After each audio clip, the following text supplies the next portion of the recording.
95% of our life is coming from the programs of life, how to live life that we get in the first 7 years of life.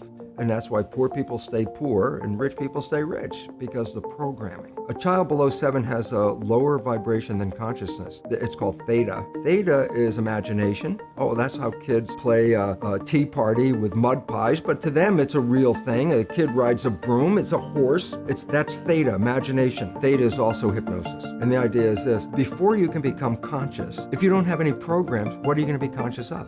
This is the unfortunate fact. 95% of our life comes from those programs in the subconscious. Every day, only about 5% of their life are you using conscious, which is creative. And the Jesuits, for 400 years, they were boasting. People didn't understand. They say, give me a child until it's 7 and I will show you the man. They've been saying that for 400 years because they knew 7 years was the program period. And 95% of your life after that will be whatever that program is. Look, this is not new. I mean, there's the famous book, Rich Dad, Poor Dad. And basically said you come from a poor family and you could struggle your whole life and try to get rich, but you're not going to make it. And if you come from a rich family, you could be stupid your whole life and make it.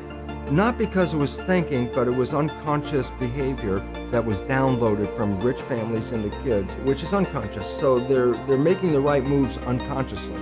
And that's the same thing with poor people. Poor people have beliefs from the family.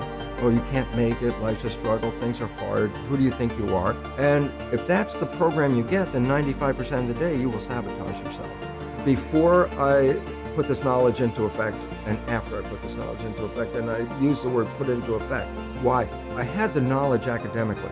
It's like, oh my God, look at the research. What does it mean? I understood it from the level. And with all that knowledge, it didn't change my life. People read self-help books. I go, well, you read the book, you got a lot of knowledge. I say, is your life changed? No, but you got a lot of knowledge. And so here's the difference. The conscious mind is creative and can learn in any number of ways. Read a self-help book, go to a lecture, listen to this program, and conscious mind's going to get some awareness. And I go, yeah, but subconscious mind doesn't learn that way. I go, right, it doesn't. Subconscious mind learns in 2 fundamental ways naturally. Hypnosis, which is the first 7 years. And after age 7, how do you put new programs in? Repetition. Practice. You want to drive a car, you didn't learn how by just getting in the seat and put the key in. You had to practice driving the car. You want to learn the alphabet. How many times did you go from A to Z?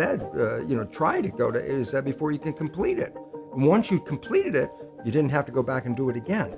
So 2 phases. You want to train the subconscious mind, hypnosis, repetition. I like the last one because there's a new phrase that's bandied about called fake it till you make it.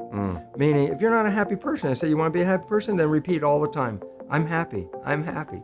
I say, well, you don't look happy or anything. I say, no, who am I talking to? By repetition, I'm talking to subconscious. Okay. If subconscious gets, I am happy, and 95% of your life comes from that subconscious, there will be a point once the subconscious got, I am happy, you don't have to say it again. And putting a sticky note on the refrigerator is more like a suggestion, but it's not a repetition. So it doesn't work very well. Repetition is a habit. It's making habit. So you got to do something religiously in a sense of repeating it to make it work. Oh, so the things you like that come into your life come in because you have a program that supports them. But anything you struggle with, work hard at, put a lot of effort into making it happen, why you're working so hard, inevitably you have a program that doesn't support that conclusion and you're trying to override the program. So you don't need to do a lot of shrink and psychology stuff. You just look at your life and say, where am I struggling?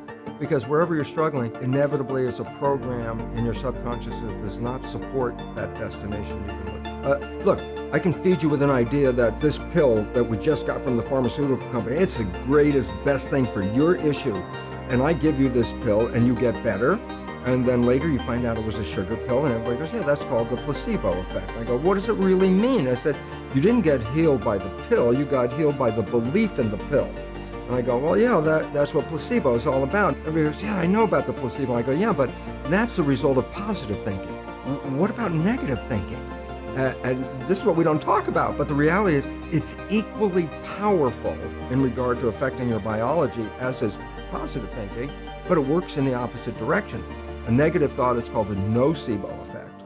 Now it's time to wake up because our negative thinking is manifesting a negative life experience.